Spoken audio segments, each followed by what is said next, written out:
and welcome to our morning session. And for this session, we're going to have a review on swine. So there, we will try to answer some of these questions, as your bonus points. So let's. If you know the answer, you can just say what letter, any of you. So to start with, number one.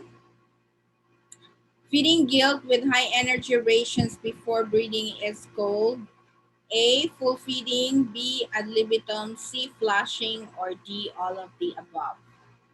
So what do you think?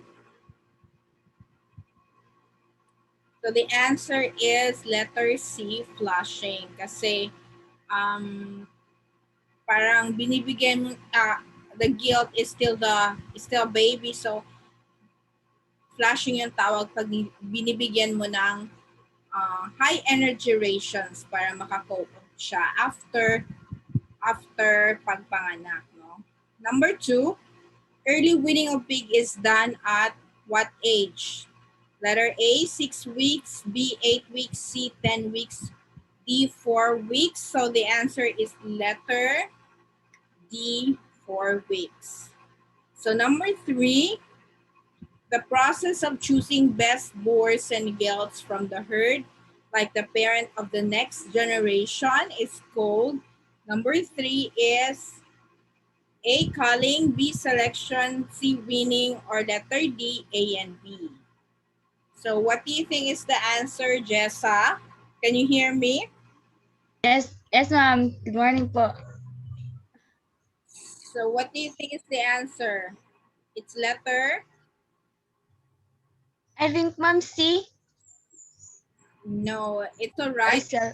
First letter B, selection. So the process of choosing the best boars and guilds. So next question, we have the process of transferring one or more pigs from a litter of one sow to another sow is called A, transferring, B, fostering, C, parenting, D, all of the above. So the answer is letter. Transferring.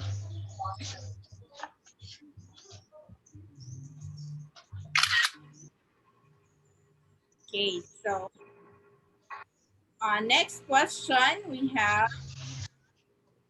hi John Paul. So, number five, baby pig anemia is brought about by a deficiency of course, anemia is lack of its letter C, iron. So, number six, pigs are born with pairs of sharp teeth called A, baby teeth, B, milk teeth, C, needle teeth, D, permanent teeth. So, the answer is, you remember, the answer is letter C, needle teeth. Little teeth. Yes. Number seven, the swine herd can be maintained at high level of efficiency by A, culling, B, breeding, C, selling, or D, none of the above. So the answer is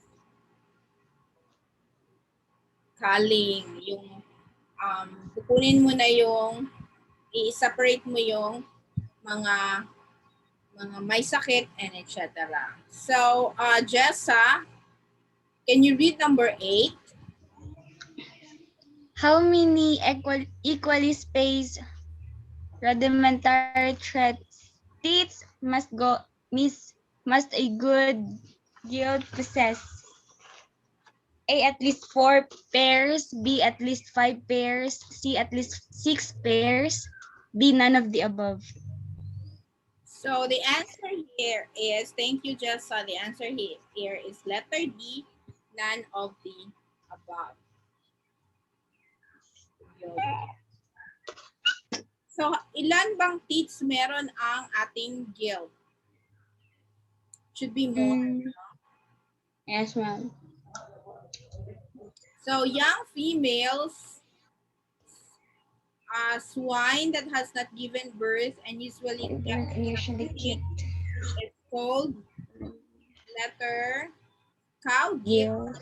sow, or heifer. Yes, correct. It's letter B, gill. So, Louis kay sila nagputol-putol sila dyan, no? Og si Koan. Yes, ma'am.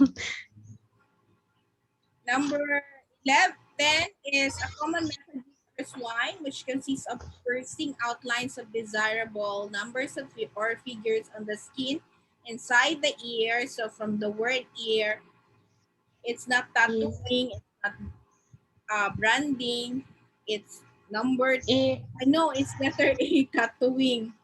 tattooing. Kasi ang ear natin sa Kwanda, ito siya sa couple, di ba? Sa mga Apo. prominent, sorry. Ang ako magungkot is letter A. It's okay po. So it's the answer is letter A. So Jessa, number 11, please. The longest bread of a pig because its extra rib is A. Dorok, B. Large white, C. Berkshire, D. None of the above. Okay, I think so Ma'am Dorok. the answer is number 11 man, no? It's letter D, Apo. none of the above. Kasi Ah, Yorkshire ata. C. Berkshire. Letter D, none of the above yung answer. Apo. Although dako naman large white, but Yorkshire ata yung like my extra read. So number 12, to give birth of it's called to give birth to young pigs, no? And Oh. it's letter C, farrowing. Calving is for it's for cow, feeding is for goat, no? And it's not Apo. getting. So in swine or pig, it's called farrowing.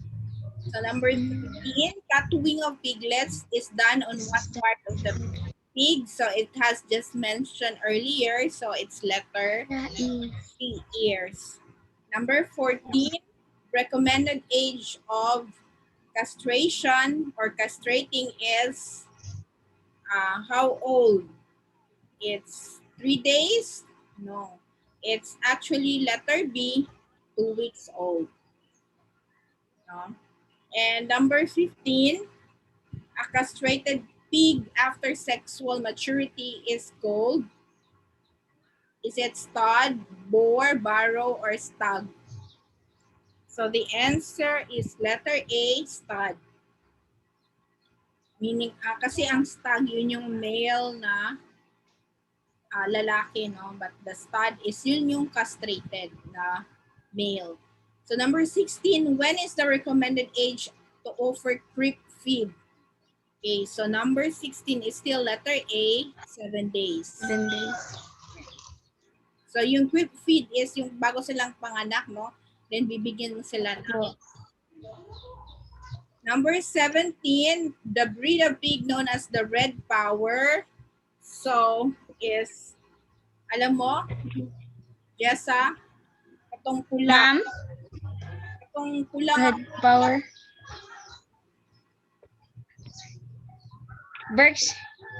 Berkshire? No, it's letter A, Juro. Red power. Okay. Although medyo mapulas-pulas sila or maitim. Okay po. Number 16, white breeds of pigs. So meron, None of the above. is it Yorkshire or Hampshire? It's Hampshire? definitely Yorkshire. Yung answer is Yorkshire. Berkshire? Yung Hampshire, but Yorkshire is definitely white breed. So 19, if the average daily gain of animal is 500 grams per day, how long will it take a 15 kilogram pig to reach 85 kg? So, what do you guess? Kasi meron tayong mga expected na mga kilograms. Yes, after each month or each weeks. So, pag Pag 500 grams per day yung kanyang daily gain, so after how many days pa siya pwedeng, so you can also compute this by using mathematical na solution, no? But the answer here is actually letter A, no? Or 140 days para ano siya, magka 85 kilograms. So if I think if you're going to try 500 grams, 500 grams times per day mo na siya, no? Yes po. Times or i-divide nimo ang 85 to 500 grams and then may minus nimo ang 50. So wala pa na ako na-try but you just try, no? 140. Sakto po yan, ma'am. Na-try mo na dyan, Ray? Ano po, ma'am? Yung 500 grams per day times Times 70 lang po, ma'am, kasi 15 kilogram to reach 85. Oh. 70. 85. So yun saan mo pag-solve run, Ray?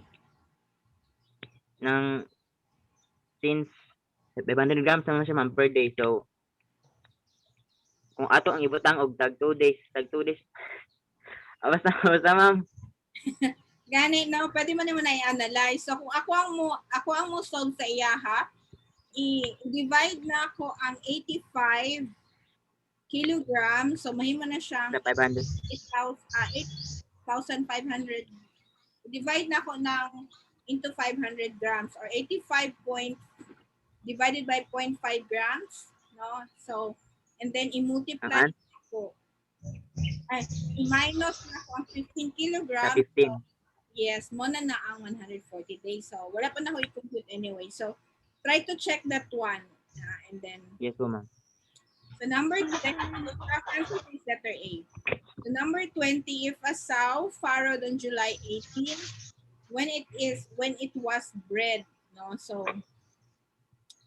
ang ilang days ang panganak, kung mabuntis na ang sow, ilang days magbuntis sila. So i-count mo into how many days back, no, back. So yun yung kasi if nanganak siya ng July 18, so magbuntis ang baboy is 3 months, 4 months. 4 months po, ma'am. 4 months. Pero wala ko kagulo sa exact. Kailan to Kaya kadi? depende kasi yan sa mga usually depende yan sa condition, no? And then also sa breed. So usually nasa 3 to 4 anak. And so the answer for number 20 is letter A, March 26. Kasi kung July 18 and then March, April, May, June, July, and so 4 months na matanga siya. No? Ilang days? I think, ilan to? Ay, dili.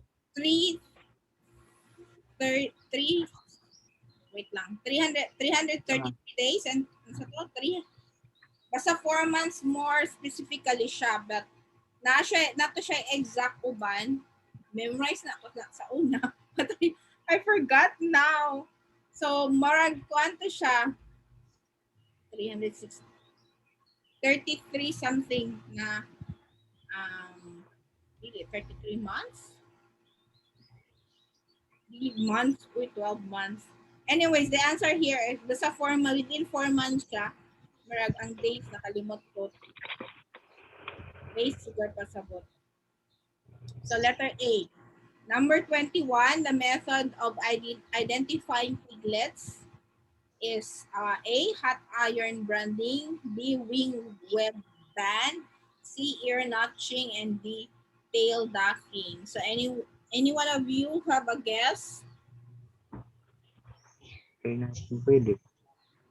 So usually, ang mga piglets sa ears na pa makita ilahang mga identification, diba? So ear notching siya.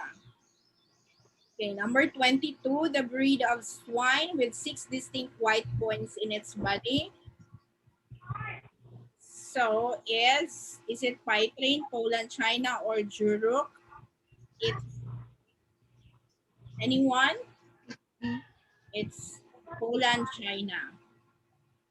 Number 23, reasons for castrating pigs. Is it A, fast growth rate, B, better feed efficiency, C, remove boar taint, or D, thinner back fat? So the answer is remove the boar taint, no? Saint, ma'am, kuan na, ma'am, kanang yang tawag ganun kanang anghit, ma'am. Para sa meat siya. So, if dili siya pang breeding, usually gina-castrate. Nakatry mo castrate o itlog sa pig? Nakakita ra ko. So, sorry kay kabalo ka, kani akong katikasan sa una. Nakauyag kong ansay. So, siya akong ipakastrate. Ipadala raman mig itlog ba sa dapat mag-castrate mi sa una. Padala raman mig itlog. So, ang ako ra pong kanang uyab akong ipakastrate, no, o gisabit na ko ang itlog. So, anyway, at least kita na si John Ray kung saan pag-castrate. Kwaon lang man siya, kwaon lang man ang itlog, no? But, Yes po, ma'am, kanang dito lang. yeah. Aw kanang gibutangan ra kuan, ma'am, aloe vera. And then, usually po sa mga animal science, like kanang mag-practice ganina sila. Kung animal science, hindi mo ha major ha, mag-castrate na sila no, mato na sa mga farm, then manguha sila itlog, okay? At nag-practice. But if you are still beginner, so na tendency nga mga matay pud ang bactin, no? If ma-stress, kay na-stress na ka, samot na ang bactin. So magtanaw lang sa pag-video for now, no? And you can practice later if you're really interested. Pero sa kuha, mahadlok siya ko, no? Kaya nagpaka-straight na lang ko. So the next number is physical characteristic of a replacement boar should be A, too big testicle, B, strong legs, C, long body, or letter D, all of the above. So the All answer of the above, ma'am. is all of the above. Very good, John Ray. Number 25, which of the following is an important management practice to prevent novel ill or yung kanyang pusod, no? A, cut needle teeth, B, cut umbilical cord, C, inject iron dextran, and letter D is brooding. So the answer is, of course, novel. So you cut the Umbilical cord. yes, letter B. 26, which of the following is an important management practice to prevent chilling and hypoglycemia? A, cut needle teeth, B, cut umbilical cord, C, give creep food, and letter D, brooding. So the answer is Chilling and hype. letter D daw, brooding. Prevent hypoglycemia or chilling. So, kasi sa brooding, di ba, pareho po sa After par na iniinit pa, i-warming sila. So, it's also called brooding for swine. Number 27 refers to the number of liters a sow or gilt has or had.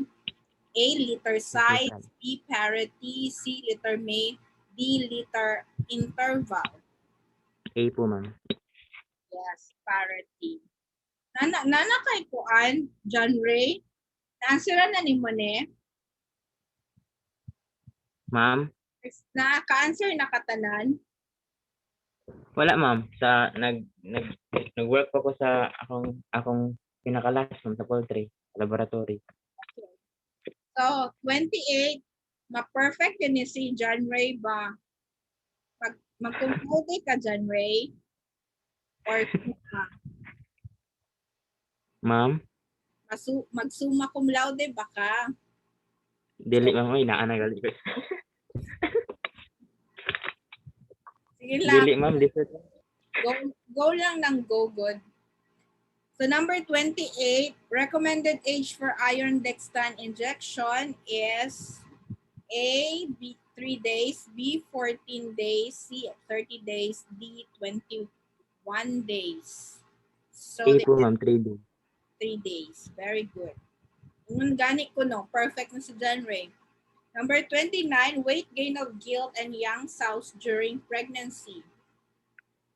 A, 15, KJ, 6, B, 60, C, 21, D, 41. And young, 60, 60. it's letter D, weight gain ng mga baby pa, no? During weight gain ng mama, no? So, magka-weight gain yan ng letter D, which is 41 kilograms. Sa'yo. Okay. Siguro maggamay pa, ma'am. Mayra, John Ray. Actually, it's not really all the time true, no? So depende na siya sa very specific to the kind, to your own species and to your own sow. So number 30, hogs belong to class. Of course. Animalia is a kingdom, no? Chordata is a phylum. Suidae is a family, so class letter D, Mammalia siya. So 31, measurement of gestating stalls, yung mga pangpanganak niya. So the correct is letter A, half meter by 2.13 meters. So that's the answer. And lastly, the technique in heat detection. A, swelling and reddening of vulva. B, haunch pressure test. C, clear viscous vaginal discharge. And letter D, all of the above. So the answer B po, is ma'am.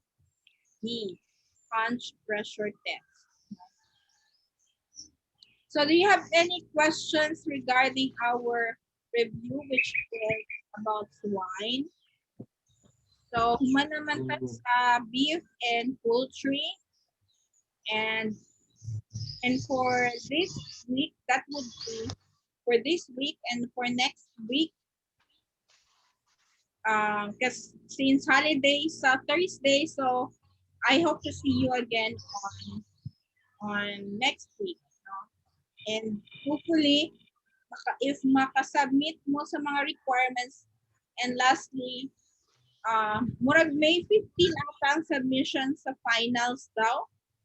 Have you seen the announcement? Po, ma'am. May 15 daw. May finals po, ma'am. Oo, May 15. 15. Wait lang ha, tanong siya na ako. Wala, naka-receive mo sa announcement? Wala po, ma'am. Kay maghapon pa man pud may nagpasa og kuan, ma'am. May final. Wait, ito ako na. Agribusiness GC official. So,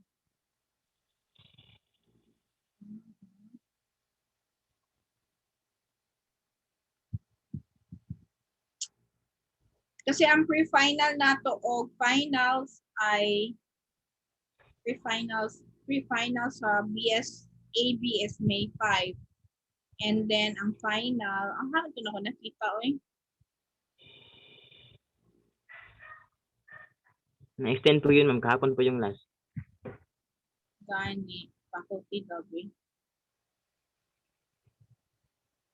May 13. Okay. Wala pa So anyway, I'm still giving you until May 30, no, to comply all the requirements. I think. Ma'am, May 13. Yes. So if it's not kung ang deadline sa grades lang ako ang ginaagto. So you still have much time. So again, thank you for joining, and